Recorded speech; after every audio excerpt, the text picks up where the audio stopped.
ने एक दिन सवाल किया, वो भी जाया करता था। एक दिन सवाल किया, महाराज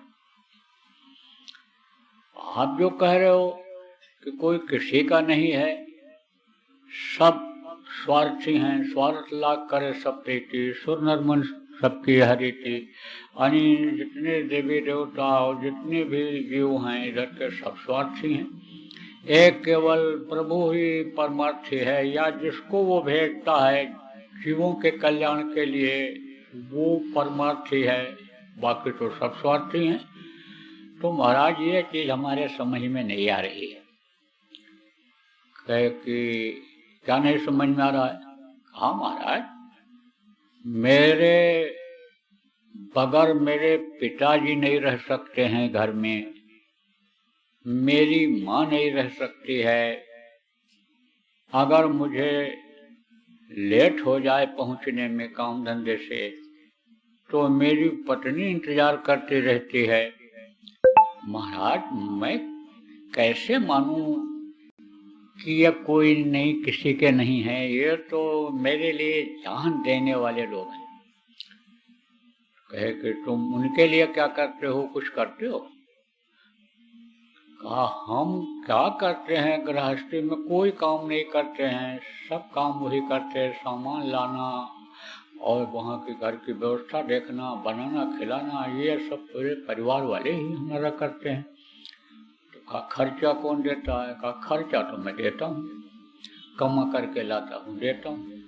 तो बोले कि इसीलिए जुड़े हुए हो, खर्चा देना अभी बंद कर दो तो अनि समझो कि इतना प्रेम नहीं रह जाएगा, इतना अनि समझो कि जो लगाव है तुम्हारा वो तुमको, उनका लगाव तुमको दिखाई पड़ रहा है, वो नहीं रह जाएगा। तो कोई खिलाता है, कोई बनाता है, कोई लाता है, ये बच्चा कर्मों का लेना देना है, कोई सच पूछो तो किसी का नहीं है। तो उस दिन कुछ नहीं बोला, कहा बात काटना ठीक नहीं है। फिर 2-1 दिन के बाद आया तो यही सब बातें सत्संग में होती ही रहती हैं। तो फिर बोला महाराज नहीं कुछ समझ में आ रहा है, ये बात समझ नहीं आ रहा है, बाकी बातें तो आपकी समझ में आ रही हैं, लेकिन ये तो मेरे बगल रह नहीं सकते हैं, ये तो जान दे देंगे अगर मैं नहीं रहूँगा तो। बोले अच्छा, तो तुझको तो बताने समझाने से समझ में नहीं आएगा, तुझको तो मैं परीक्षा ले करके दिखवा देता हूँ। बोला ठीक है महाराज। तो उस दिन तो कुछ नहीं बोले। फिर आया जब तो बोले कि तू 2-1 दिन के लिए यहाँ रुक जा। बोला महाराज बड़ा मुश्किल काम है यहाँ रुकना, यहाँ तो हमारा सब काम बिगड़ जाएगा। अरे बोले कुछ नहीं बिगड़ जाएगा, बिगड़ेगा उसकी जिम्मेदारी हमारी है, तो आ जा। बोला आज तो नहीं, अब हम 1-2 दिन के बाद गृहस्थी सेट करके आएंगे। तो रिश्तेदारी में शादी ब्याह में भी लोग जाते हैं, समय उसी तरह निकाल लिया उसने। तो यही साधना करना सिखाया, साधना जो गुरु महाराज ने प्रेमियों हमको आपको सिखाया। इस शरीर में जो दोनों आँखों के बीच में तीसरी आँख है, जहाँ से अन्य रास्ता जीवात्मा के निकलने का है ऊपर की तरफ, जिस रास्ते से इस शरीर के अंदर यानी जीवात्मा डाली गई है माँ के पेट में, समझो उसी रास्ते से निकलने का यानी समझो रास्ता सबके अंदर है, उसके अंदर भी था। तो उस वही साधना बताया जो हमको आपको बताया है। क्या होता है कि जब इस शरीर को जीवात्मा छोड़ती है, ऊपर जाती है, तो कुछ दूर तक इस शरीर का बोध ज्ञान रहता है। यह मालूम पड़ता है कि देखो ये हमारा शरीर पड़ा हुआ है, ये आँख है, कान है, ये है, या फिर समझो जब ज़्यादा दूर निकल जाती है, अपने वतन की तरफ जाती है, तब ये सब भूलता है, तब होश में आदमी नहीं रहता है, कुछ दूर तक होश में रहता है, दोनों का भान ज्ञान होता है। कोई बोलता है तो सुनता भी है, और अगर याद आ गया कि इधर हमको देखना है क्या हो रहा है, तो ऐसे पलक उठ जाती है, ऐसे देख लेता है। फिर जैसे नींद में आदमी रहता हो और आँख ऐसे खोलता हो फिर बंद कर लेता हो, ऐसे ही चेतना रहती है कि हम इनसे बात कर रहे हैं, लेकिन रात को जगे हो, नींद पूरी नहीं हुई है तो बात करते करते ऐसे आँख बंद हो जाती है, फिर उसके बाद ऐसे खुल जाती है। तो इस तरह से होता है। तो निकली जीवात्मा जब गई, समझा, बता दिया तरीका, जिसको योग साधना उस समय पर लोग कहा करते थे। तो जब सीख गया तब कहा अब जा तू जा, और वहाँ घर में घुस करके और ऐसे हाथ करके पैर फैला करके और गिर जाना और अपनी सूरत को चढ़ा लेना ऊपर की तरफ ऐसे, जैसे बताया। तो तुझको सवाल का जवाब मिल जाएगा, समझ में तेरे आ जाएगा। तो गया, ऐसे ऐसे हाथ फैलाया और पैर ऐसे करके गिर गया। औरत क्या कर रही थी, भोजन बना रही थी, खीर पका रही थी। तब हमसे ऐसे आवाज आई, देखा कौन आ गया, कहा रे तो मेरे पतिदेव हैं।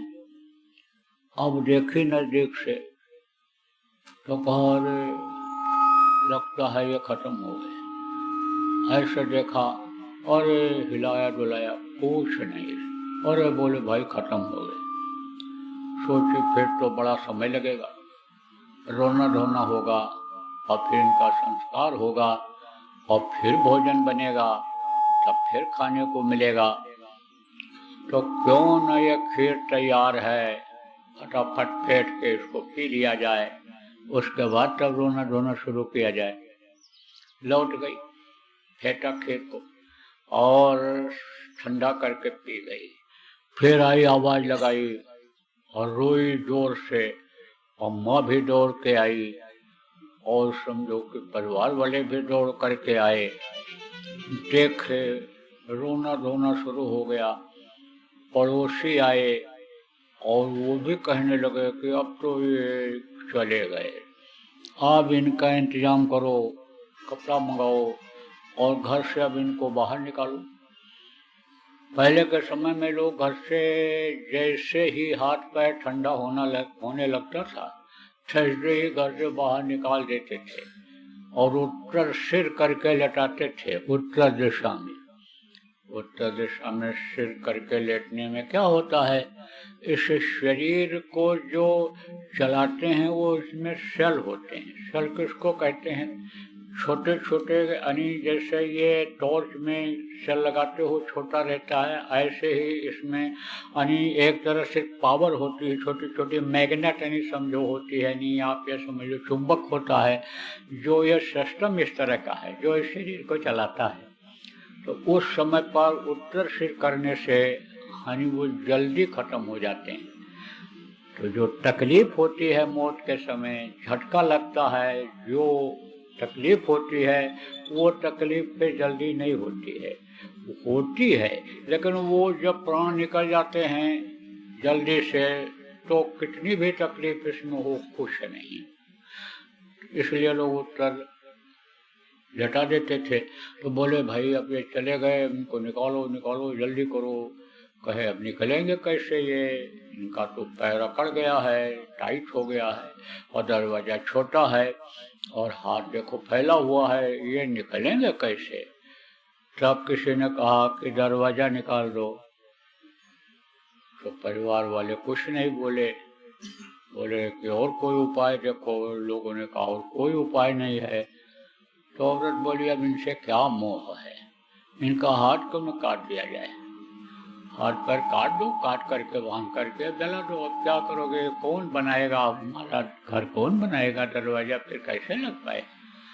चर्चा ही हो रही थी, भाई हाथ पैर काटना ठीक नहीं है, आज तक किसी भी मुर्दा का हाथ पैर नहीं काट करके और संस्कार किया गया। तब तक देखा उधर महात्मा जी आ रहे हैं। लोगों ने कहा वो गुरु जी आ रहे हैं, गुरु जी आ रहे हैं, गुरु जी के यहाँ ये जाता था। गुरु जी ही बचा सकते हैं, महात्मा जी ही बचा सकते हैं। महात्माओं में पावर होती है, वेद के विधान को भी बदल देते हैं। तो वो आ रहे हैं, उन्हीं से कहा जाए महाराज ये आपका भगत है, आपके पास जाता था, तो आप अब इसकी रक्षा करो, जान बचाओ। महात्मा जी उतर करके वहाँ पहुँच गए पहाड़ी पर से। तो सब लोग बोले, महाराज अब इस पर, बच्चे पर दया करो, नौजवान पर, अभी तो इसकी उम्र क्या है महाराज, दया करो, दया करो, बचाओ बचाओ अब इसको। बोले, भाई बचाया तो जा सकता है, जड़ी तो मेरे पास है, उस जड़ी को मैं बट करके, पीस करके, पानी में घोल करके तैयार करूँगा, और उस गिलास को जो पी लेगा, कोई भी पी लेगा, तो यह बच्चा बच जाएगा। अब लोग मन बनाने लगे, अरे कोई पी ले, उसमें क्या है, कोई पी लेगा। तब तक महात्मा जी फिर बोले कि जो पिएगा वो खत्म हो जाएगा और ये नौजवान जिंदा हो जाएगा। तो गांव वाले धीरे धीरे खिसकने लगे पीछे से, जो भीड़ थी। बोले, अरे रुको भाई गांव वालों, आप सुनो मेरी बात, फिर से सुनो, ये बच्चा जिंदा हो जाएगा। गिलास शरीर का पीने के बाद ये बच्चा जिंदा हो जाएगा, लेकिन वो खत्म हो जाएगा जो पिएगा। तो अभी ये देखो मैं तैयार करता हूँ, बताओ आप लोगों में से कोई पियोगे? तो ना किसी ने हाँ कहा, ना किसी ने ना कहा, एकदम रफू चक्कर हो गए, खिसक गए सब। लेकिन दूर दूर से खड़े देखते रहे। महात्मा जी ने कहा, अच्छा लाओ पानी लाओ, हम बटते हैं, तैयार तो करें। तैयार किया, बट करके, खुद बट करके तैयार किया और दिखाया। कहा कि बाप से कि आप पी लो, अब तो आपकी उम्र हो गई, बुढ़े आदमी हो, आपको तो जाना है, आज नहीं तो कल जाना ही है, बच्चा बच जाएगा, आप पी लो। और बुढ़ा बोला, महाराज मैं ही घर की रखवाली करता हूँ, नहीं तो चोर सब सामान लेकर चले जाएं, ये सब पैर फैला करके सोते हैं, मैं चला जाऊंगा तो कैसे काम बनेगा, मेरा रहना तो इस घर में जरूरी है। तो माँ की तरफ गिलास दिखाया, तो माँ ने कहा कि जो है, माँ की तरफ दिखाए, कहे माँ आप पी लो, आपका बेटा है, आप पी लो। तो माँ बोली कि मैं ही बुढ़े की सेवा करती हूँ, समय से रोटी बना के इनको खिलाती हूँ, नहीं इनको कोई पूछने वाला नहीं है, मैं चली जाऊंगी तो कैसे होगा, मैं ही रखवाली करती हूँ घर की, मैं ही इसको बहू को सब सिखाती हूँ, यह तो अभी नई नवेली दुल्हन है, इसको क्या पता गृहस्थी क्या होती है, कैसे चलती है। तब औरत से कहा, औरत को दिखाया कि तू ही पी ले, ये जिंदा हो जाएगा। बोले कि मैं अगर पी लूंगी तो बुढ़िया बुढ़वा की सेवा कौन करेगा, ये बुढ़िया बुढ़वा बना के नहीं खा सकते हैं, ये तो मर जाएंगे, मैं अगर मर जाऊंगी तो यह भी बेकार हो जाएंगे। तब दूर से लोग देख रहे थे, बोले भाई अब एक बार आप लोगों को फिर मौका देता हूँ, आप लोगों में से कोई पी लो। दूर से जो देख रहे थे वो भी और पीछे हट गए, लेकिन देख रहे हैं कि हो क्या रहा, सुन रहे हैं, देख रहे हैं। तब महात्मा जी बोले, भाई जब कोई नहीं पी रहा है तो मुझे ही पीना पड़ेगा। गांव वाले उछल पड़े, अरे महाराज क्या बात आपने कह दिया, अरे आपके मुंह में घी गुड़, आपके मुंह में घी गुड़ महाराज, अरे आपके कौन रोने वाले अच्छे बच्चे कच्चे हैं, आप महाराज पी लोगे तो इनका भला हो जाएगा, नौजवान जिंदा हो जाएगा महाराज। घर वालों के भी चेहरे पर मुस्कान आ गई, हाँ हाँ महाराज आप जिंदा कर दो, कोई बात नहीं है, अरे बोले हमसे प्रेम नहीं है आप लोगों का? अरे पूरा प्रेम है महाराज, यही प्रेम आप यानी बचा लो, यही प्रेम आपसे है कि बस आप बचा लो इस मेरे बेटे को।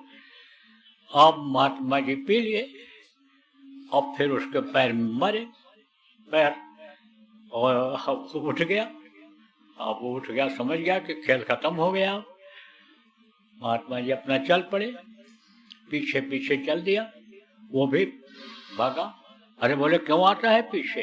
अरे तू जा बच्चों को देख अपना, वहां तेरे बगैर तो वहां कुछ।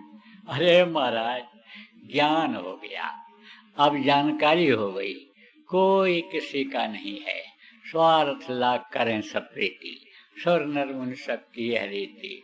इस मृतलोक में, और मृतलोक में ही नहीं, अन्य पिंड ब्रह्मांड सभी लोकों में, अनिधर के नीचे के अन्य पिंड ब्रह्मांड सभी लोकों में सब स्वार्थी हैं। परमार्थी तो केवल एक परम पिता ही है, जो आप जैसे लोगों को यहाँ भेजा करता है। प्रेमियों, कहने का मतलब यह है कि यह मन के खुराफात है कि गृहस्थी में हम कर रहे हैं, हम चल रहे हैं, ये तो एक अज्ञानता है। जैसे गुरु महाराज ने देखो सत्संग में सुनाया था कि एक कुत्ता था बैलगाड़ी